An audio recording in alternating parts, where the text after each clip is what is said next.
The Democrats' clown car. Do they know we're laughing at them? I hope so. Top AI models are recommending nukes. Oh, that should make you feel comfortable. And the Starfleet Academy, their ratings have gone into the toilet. Could it possibly be the gay Klingon in a dress? That might have something to do with it. It almost writes itself. Welcome to the Jay Sheldon Show. Happy, what the hell is today? Thursday? I don't know. Thursday. Yeah, Thursday. Oh, man. Right off the bat here, Danny needs a good show. AJ up all night. I hope he isn't sick. You and me both. Kept checking in on Mike all night. Also up with tooth pain. Ouch. There is almost nothing worse. And I have a reason for saying almost. I would have said 5, 6 years ago, nothing worse, but almost nothing worse than tooth pain. It's just, man. She's had her blackout coffee, though, even before she started cooking the kids' breakfast. So that certainly will help. Highly recommended our blackout coffee here on the Jay Sheldon Show. Uh, I'm trying to remember what they're called. It begins with an S. It's that I can't remember. Oh my God, my brain froze. What the hell is it called? I want to say Skitches, but it's not Skitches or Skittles or I can't remember now. Anyway, that is the worst pain, and it doesn't go away. There is no medication and nothing you can do to stop that pain. It is just unbearable. I was in tears 12 out of 24 hours a day over this. Shingles, yes, thank you. Shingles, that's the one. I got that. It might have been more than 5, 6 years ago, maybe 8, 9 years ago. To this day, I got it around here under my arm and across my chest here. And to this day, that area is sensitive. And it's been almost a decade. It's horrible. That pain, beyond anything I have ever felt, toothaches be damned. And Marilyn, good morning. Be blessed to you. Welcome in. And hey, don't forget, if it's your first time here, there is a follow button on Rumble down there. It's a little oval with a green where it says follow. Please click that. We appreciate that very much. We've added to our little pack of troublemakers here in the last few weeks. So thank you. I really appreciate all of you being here. You'll get notified. We don't spam your inbox. So it's just an acknowledgement. And the algorithms pick up on how many followers we have, and then they pump the show out there to let other people know about it. You can also find our VOD on YouTube and X. We upload the show after we're done being live on Rumble. And then also, of course, our audio parts put out there on Spotify, Apple's, iTunes, all the podcast platforms as a podcast. So you can check us out and give us a follow and a like and a subscribe over there. Thank you for that. Wow. All right. The Democrats' clown car. That is our headline topic. An all-you-can-eat buffet and free stuff, lots of free stuff. And don't forget the Trump sucks memorabilia. All of that is basically the entire ideological substance of the California late AWFL Khmer Rouge Party. The California Democratic Party held their annual convention over the weekend, overshadowed by Trump's State of the Union address. But there is a lot to talk about with these knuckleheads. They didn't talk about any of it, though. But there was a lot to talk about. California is sinking. Legislative analysis warns that the state's negative fiscal situation is now chronic. Sociopathic governor offered a 10-year plan to end homelessness back in 2008 while serving as the mayor of San Francisco. 18 years later, the state spent tens of millions, in fact, billions of dollars to try and get rid of homelessness, after which the homeless population is now considerably higher. No one can say where those tens of billions of dollars actually went, but they spent it. Capital flight accelerating. Major longtime California businesses, bye-bye. Refineries closing, taking about a fifth of the state's fuel production.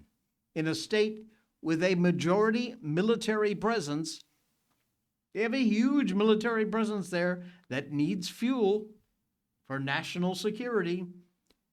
They ain't going to get it.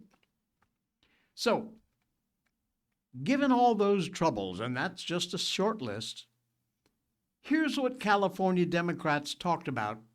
And yes, there's a bit of vulgarity in these clips. The mere appearance of Katie Porter should serve as a pretty clear warning that these absolute psychopaths have lost the beat. Simple, powerful message that we can all agree on. Say it with me. Are you ready? 1, 2, 3. Yeah, that's right. Fuck Trump. Isn't she proud? All them troubles, and that's what they're going to concentrate on. Los Angeles Times talking about the rest of Porter's speech. She is, by the way, a candidate for governor. I don't know, Newsom, Porter. What do you do about that? Here's what they said. Porter, who was also the most extravagant in her promises, pledged to deliver universal health care to California, a years-old Democrat ambition, free child care, zero tuition at the state's public universities, and elimination of the state's income tax for those who earn less than $100,000. Understated was how precisely the cash-strapped state would pay for these kind of programs. Didn't really mention that. An all-you-can-eat buffet of free stuff, Trump sucks, all the ideological substance the Democratic Party could muster. Single Democratic gubernatorial candidate making an effort to de-radicalize the party in California, positioning himself as a centrist moderate who wants to solve problems and stop engaging in theatrics.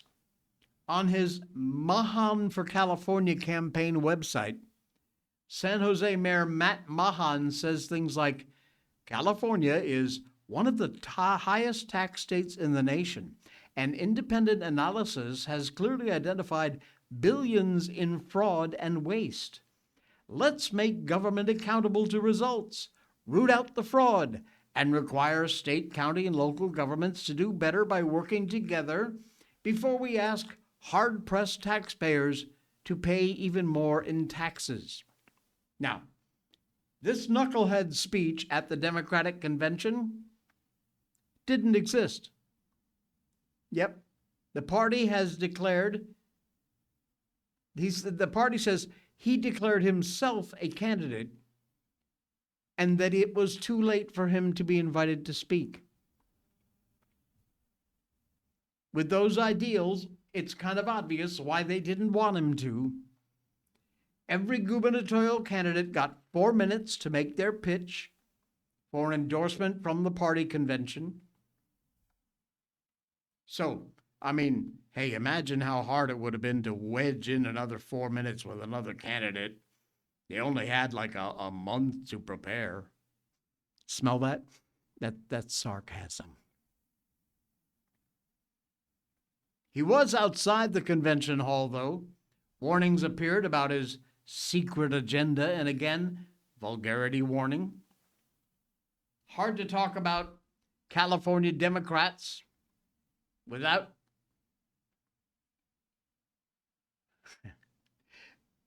noticing their constant message.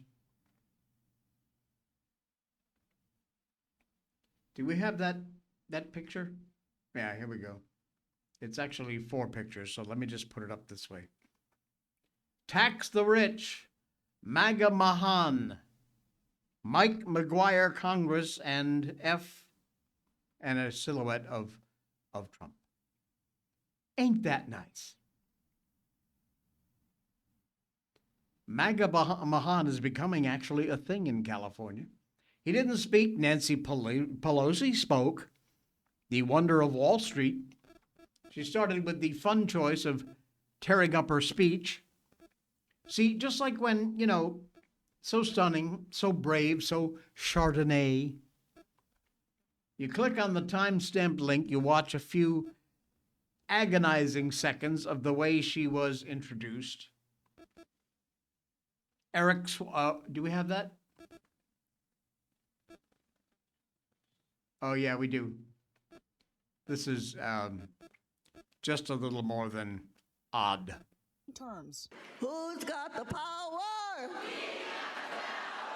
What kind of power? Okay. Pelosi began her speech by ripping it up, a reference to her well-known moment of ripping up President Donald Trump's speech after his 2020 State of the Union address. I had a speech to make tonight to thank you for so many things, but you know what? I think I'll just tear up the speech. Here we go.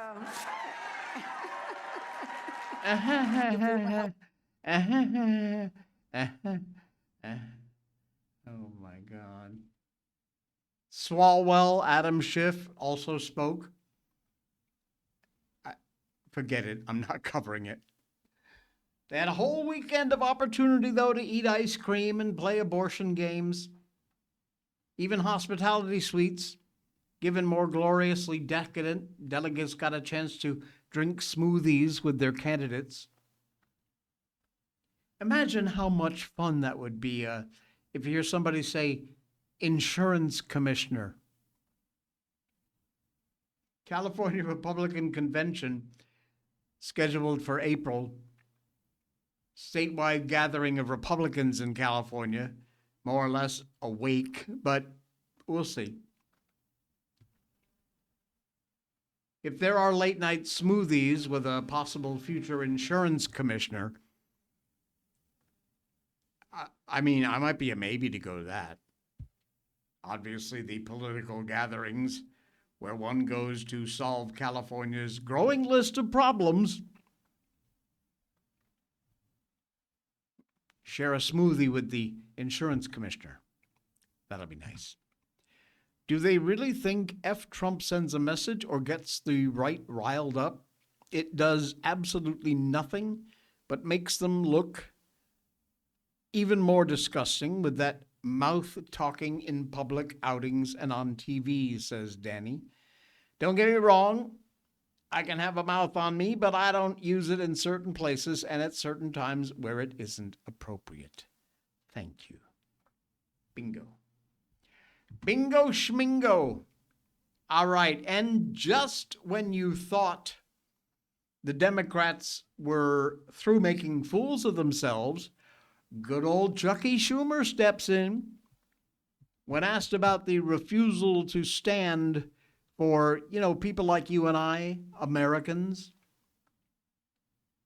they made the Democrats an absolute mess of things for themselves, folks, during that State of the Union Tuesday night, walking into traps that Trump set for them on issues like gender transition care for children, fraud in Minnesota, repeat violent offenders, illegal immigrant crimes. But where they made perhaps their absolute worst mistake, and we talked about this yesterday, was in thinking it would be a good idea to sit on their hands after Trump said, if you agree with this statement, stand up and show your support. The first duty of the American government is to protect American citizens, not illegal aliens. Not one Democrat stood up. Not one. To which the president pointed out, you should be ashamed of yourself. And boy, was he right. Democrats got a lot of blowback over that incident. We talked about that yesterday. The NRCC noted Wednesday the moment was tailor-made for campaign ads. Every single vulnerable House Democrat should get comfortable rewatching that moment because they're going to see it again and again. Now, in steps Senate Minority Leader Chuck Schumer, the Democrat from New York. We all know and loathe him, who continues to face calls from some Democrats for a 2028 primary challenge over the belief that he doesn't stand up enough to Trump. He was asked about this Democratic failure to stand during the speech.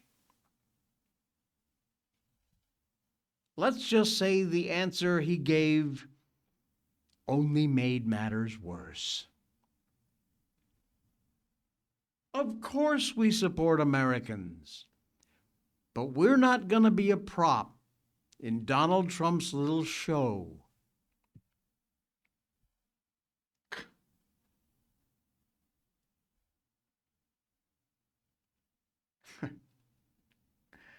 As far as answers go, that was about as tame and probably as revealing as it gets.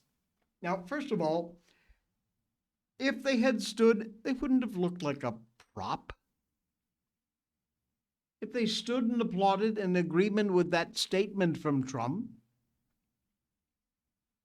they wouldn't have looked like a prop any more than they would have if they called on them to stand up if they agreed that it was their job to abide by the Constitution.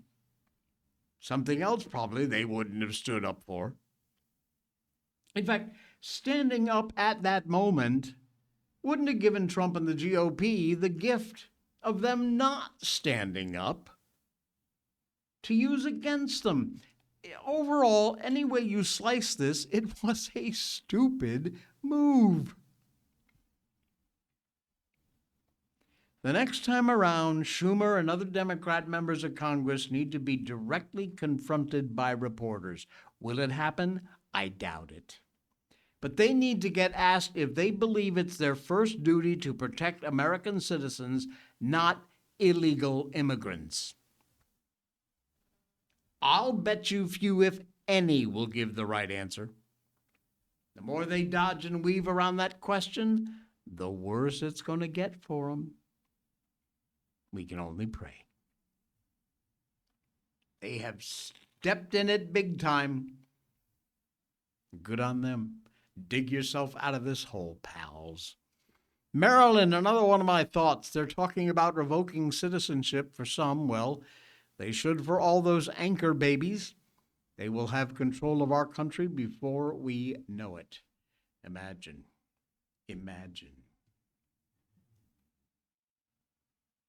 Oh, that's good.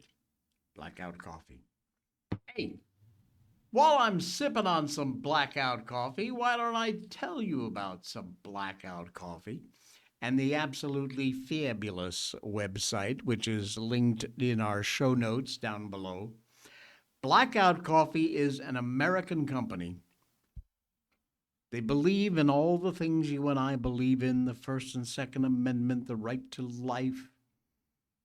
Our military, especially first responders, police, fire, ambulance attendants. Blackout Coffee even has a way you can support our troops on their website. You go over there, look at that. See there? Support our troops. Let me just show you this live. On duty. Check this out. Our troops with the Blackout Coffee bags. Yep. They send 2 cups of coffee to every active military for every bag you buy. You buy a bag of Blackout Coffee, 2 cups are going to the troops. That amounts to a lot of coffee. Operation Blackout.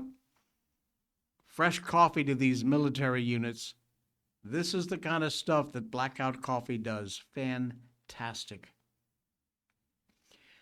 All of their most popular roasts now come in ground. You can click on the link there, you see. It says ground.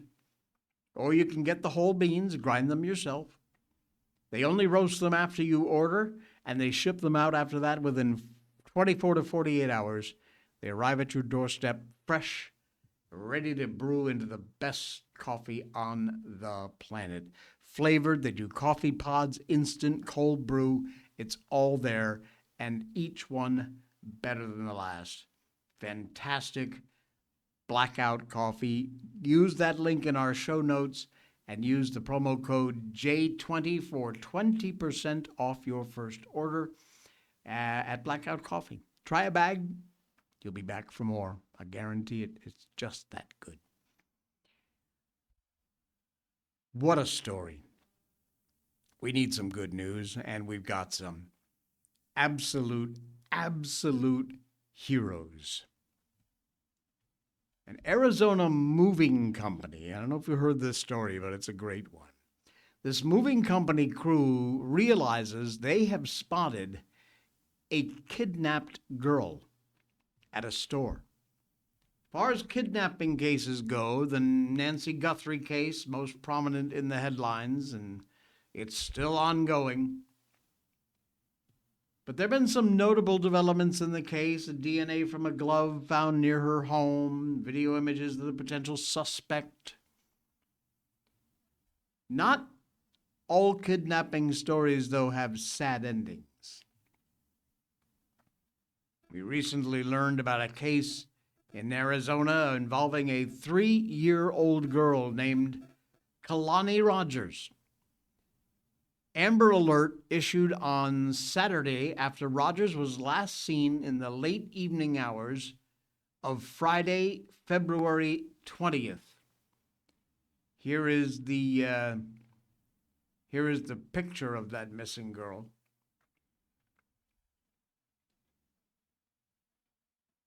Kalani Rogers, the one in the yellow dress there. Adorable little girl. The Amber Alert, parents last saw her when they put her to bed at 11:30 p.m. in Avondale, Arizona.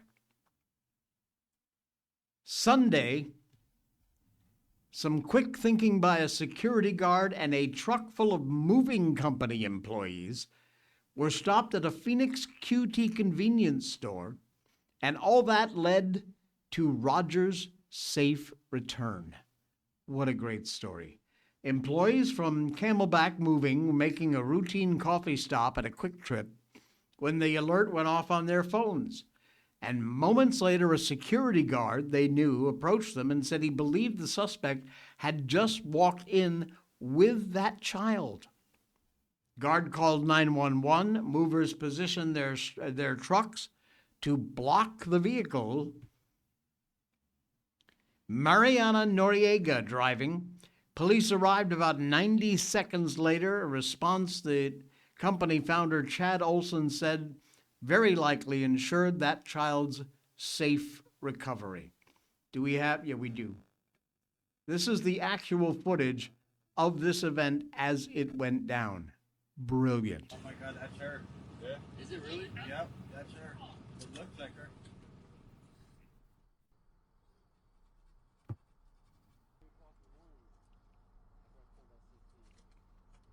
Security guard took a picture of her, and he's like looking at her.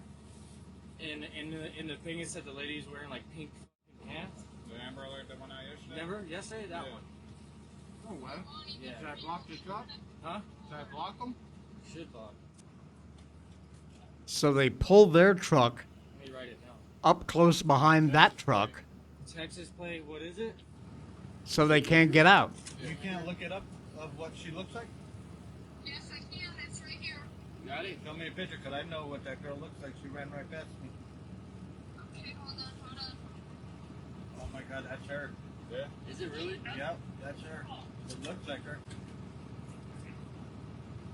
That's exactly what she looks like.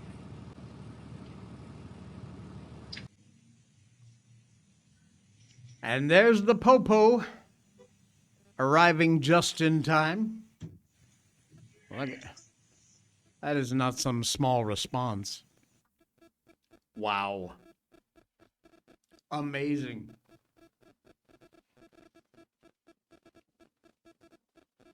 Camelback said one of the things they're doing for the employees who helped save this day is they're going to give them all a week off with pay so they can spend time with their own families.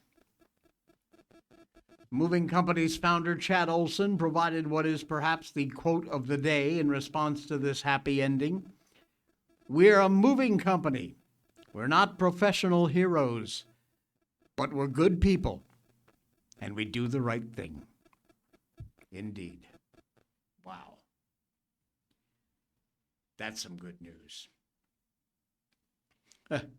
Unbelievable. They got her and arrested the suspect. More good news. AI. I got a couple of AI stories here, and they ain't good news.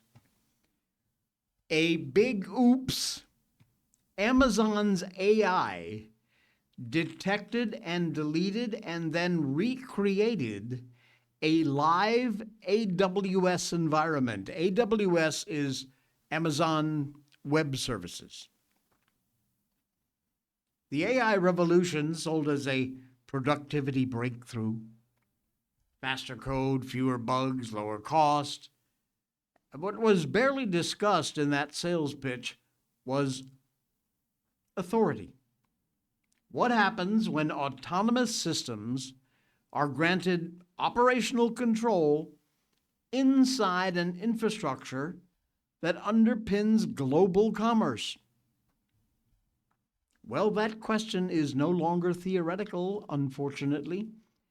Amazon Web Services suffered a 13-hour outage in December after their internal AI coding determined that the optimal solution to a problem was to completely wipe out the system and rebuild it.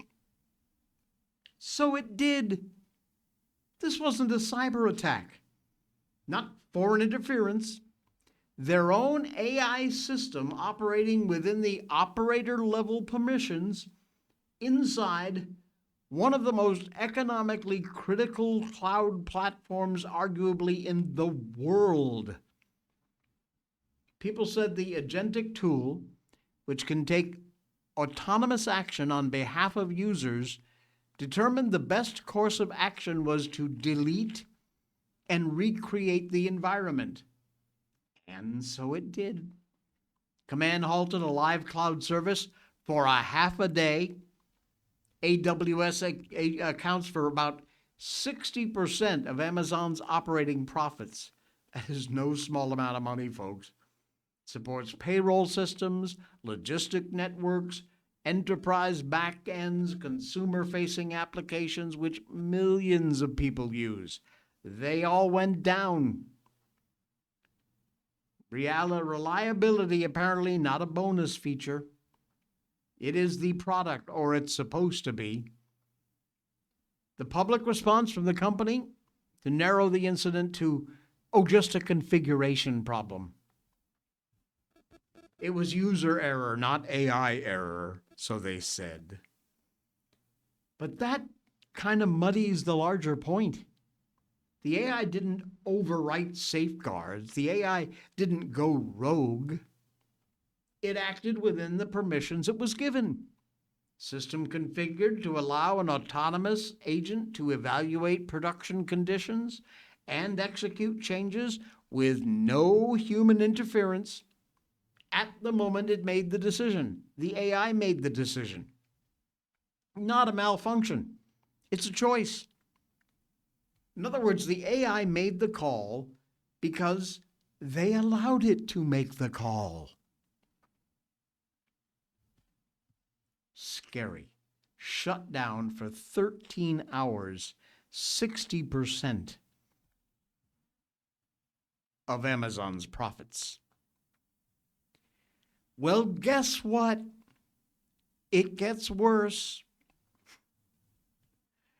Yep. Listen, I hope you're sitting down. 3 top AI models, which they presented with simulated war games, 95% of the time, all three recommended using nukes. Good news and bad news, AI fans. The good news is the dreaded Skynet takeover of nuclear weapons system apparently is not going to happen soon. The bad news is that if it ever does give us a Terminator scenario, we're pretty much toast. War game exercises carried out by Kenneth Payne, King's College London, using 3 teams running simulations on ChatGPT 5.2, Claude Sonnet 4, and Gemini 3 Flash. And those teams played 21 war games against each other over 329 turns. According to Implicator.ai, their Marcus Schuler, they wrote about 780,000 words explaining why they did what they did. No model, not one of the 3, ever chose to surrender. In fact, 95% of the time, these AI models chose to use nuclear weapons. The Pentagon, by the way, just coincidentally inked a deal with Elon Musk to allow Grok into their highly classified systems. Yeah, didn't hear about that one, did you? Anthropic's Claude, currently engaged in a serious dispute with the Pentagon over government access to their entire model. Anthropic worried the Pentagon is going to use Claude for mass surveillance. Now, unlike a lot of competitors, xAI reportedly agreed to the Pentagon's requirement that the AI be available for all lawful military applications, which is a pretty broad paintbrush. No corporate restrictions. Pete Hegseth, Department of War Secretary, pushing for non-woke AI that operates without ideological constraints. Anthropic CEO Dario Amodei now has until Friday before Hegseth is going to lower the boom on the company and cancels their $200 million in military contracts.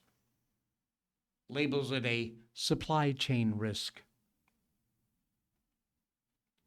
Look, I want AI companies and the government to err on the side of caution. Goes without saying. This pressure on Anthropic is not doing anybody any good. It does not bode well for our future.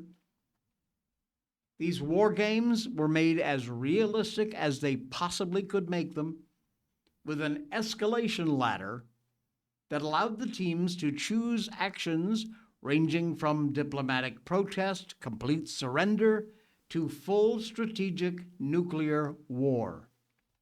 No model ever, none of the 3 AIs ever chose to fully accommodate an opponent or surrender, no matter how badly they were losing.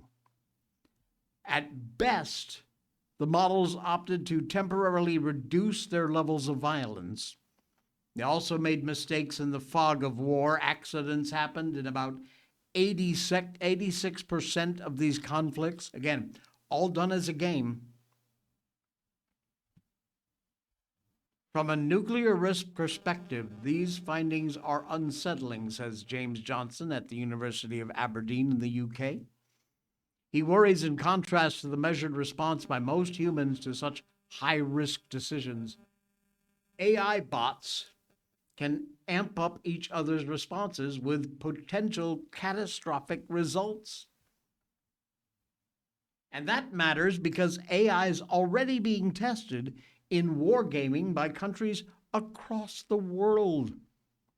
Major powers already using AI in wargaming.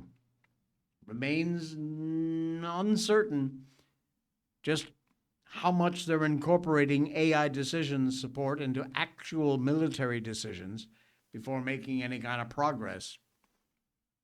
But the fact that these war games, 95% of the time, all three said, nuke 'em. How do you feel about that one? Hopefully not too good. Scary. Scary, scary, scary. Would you consider yourself a sharp-dressed man? Or perhaps a sharp-dressed woman, I suppose? Well, The Atlantic, not exactly your conservative bastion of right-wing philosophies, is now saying, The Atlantic, the magazine, now saying that dressing sharply makes you a Nazi. Just like the Nazis wanted you to think. By associating symbols of Western civilization with Nazism, leftists like Tom Nichols are actually just simply carrying on the work of Nazi propaganda. Millionth article by this left-wing hack comparing Trump and his followers to Nazis. Tom Nichols, Wikipedia laughingly describes as an academic, resorted to the final and last refuge of the limp-wristed scoundrel, criticizing our fashion.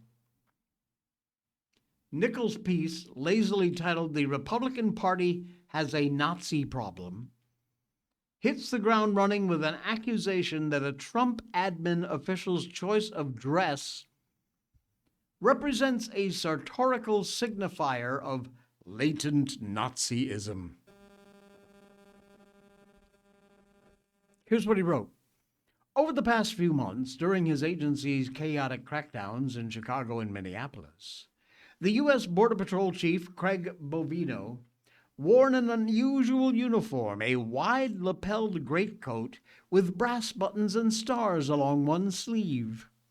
It looks like it was taken right off the shoulders of a Wehrmacht officer in the 30s. Now, Bovino's choice of garment noted, more than a tough guy cosplay, the aesthetic of the German media noted, the coat symbolizes a trend. This is still this idiot Nichols writing. It seems they have a bit of a Nazi problem. Now, the rest of this article is the usual mix of straw man, out of context quotes and posts and outright hoaxes. Of course, only Nazis and other right-wing authoritarians have ever worn greatcoats. Definitely hasn't been the standard of military dress, probably for a couple of centuries now. If you don't believe Nichols, peruse these little images of infamous Nazi sympathizers like Dwight D. Eisenhower. There he is, wearing what he calls a greatcoat. That's exactly what it is on Dwight D. Eisenhower. How about this one? This would be General George S. Patton. Oh, look, must be a Nazi. He's wearing a greatcoat.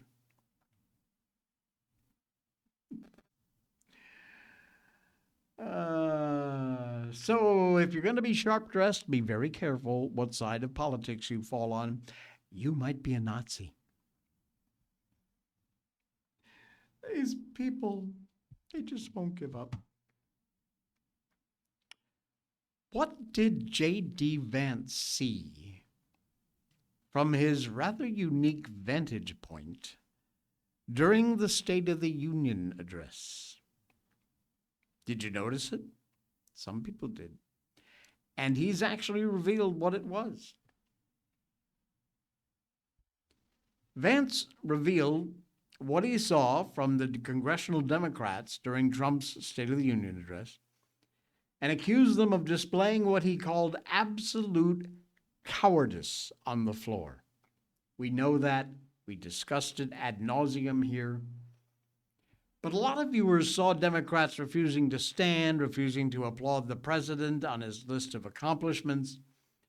But Vance saw something else unfolding in the chamber.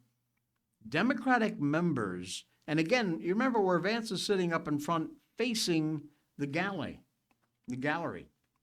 So he was seeing things that the cameras and you and I were not seeing. He said, while a lot of us saw them refusing to stand, Democrat members were all glancing at one another, looking back and forth, as if they were like looking for cues or looking for permission before they react to what the president was saying. First of all, obviously, most Democrats didn't stand up or clap, which is a shame. But the sad commentary on the Democratic Party is that the idea that the American government should stand for American citizens should not be controversial. Apparently it was. Do we have the Vance cut? We do. Here's Vance on Fox. Well, I saw a couple of things, Bill. First of all, obviously, most Democrats didn't stand up or clap. And, what a shame that is. What a sad commentary that is on the Democratic Party, that the idea that the American government should stand for American citizens, not illegal aliens, that shouldn't be controversial, but apparently it was to the Democrats. But I will say, Bill, something that I saw that probably most TV viewers didn't see was really the cowardice, because there were a few Democrats who sort of politely clapped. They didn't want to stand up. I guess maybe they were worried about being primaried by the far left fringe of their party. But they were all looking around. They weren't actually saying, you know what, I'm going to stand and support this because this is a common sense, obvious statement. They were all looking around for cues from their colleagues because they didn't have the courage to stand on their own. And that, more than anything, Bill, is the saddest commentary on the Democratic Party, that not only will they not stand for the idea that Americans should come first, they won't even have the courage of their convictions. They lean on the person to their left and their right rather than actually have some conviction. That is unfortunately what's true about Democrats in Washington today. Well, bottom line, basically, no balls. Disgusting. And to be sitting there looking over at your other fellow Democrats, should we applaud? Should we stand? What should we do now? Should we yell? Again, Vance probably had the only vantage point, other than, Mike Johnson and the president himself, where you were actually able to see that.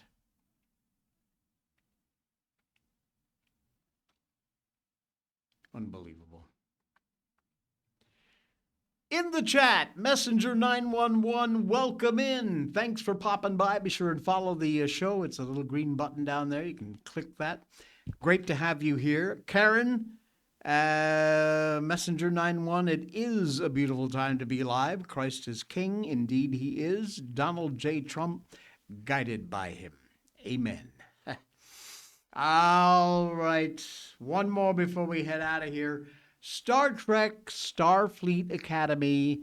Their ratings are in the toilet. Flush them. Could it have anything to do with the character that was a gay Klingon in a dress? Could be. In news with a 0% chance of shocking, anybody, yet another new era Star Trek series, swirling around the bottom of the proverbial ratings toilet bowl.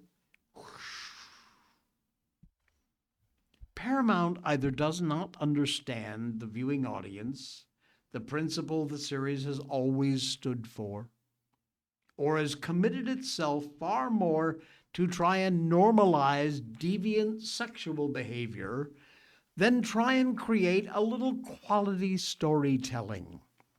You think? Otherwise, how would you explain Star Trek Fleetwood Academy introducing a gay Klingon character who wears a dress. The very notion flies in the face of everything the Klingon race is all about. They are a warrior society, Paramount. For longtime fans, the idea of a gay Klingon alone would roll your eyeballs so far back in your head you could see your thoughts.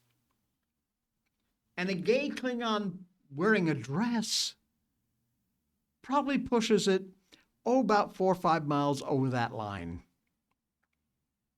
They are struggling, to put it mildly, to crack the top 10 in the Nielsen ratings.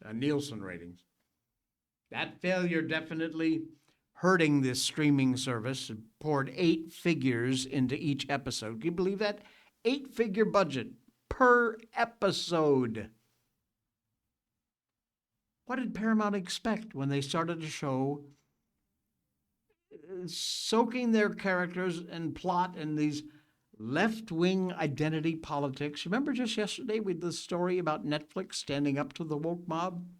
Come on, Paramount. This series is packed with bisexuals, lesbians, girl bosses, other character archetypes. Modern audiences are so tired of seeing and getting forced down our throats. Every franchise has got to include them. A nuclear family. One plot line in particular, longtime fans are blowing smoke over. The character Klingon Jaden, played by Kareem Diane, who happens to be gay. He's an actor. Well, the character betrays decades of very carefully built lore surrounding the aggressive, war-driven warrior class of the Klingon race. Instead of portraying a warrior like, nearly every other Klingon the show ever presented in its entire history for decades, they present Jaden as a vegan bird watcher with 2 dads. As soon as Jaden arrives at the academy, he starts a same-sex relationship with a human male student. But the writers didn't stop there. Oh no, they pile on another layer of twisted drama by revealing that Jaden also lusts after another male student. A gay love triangle involving a Klingon in a dress. And you're wondering why your ratings have tanked? This is what the showrunners think you, the audience, wants. Or more accurately, what they believe audiences need in order to normalize this kind of crap.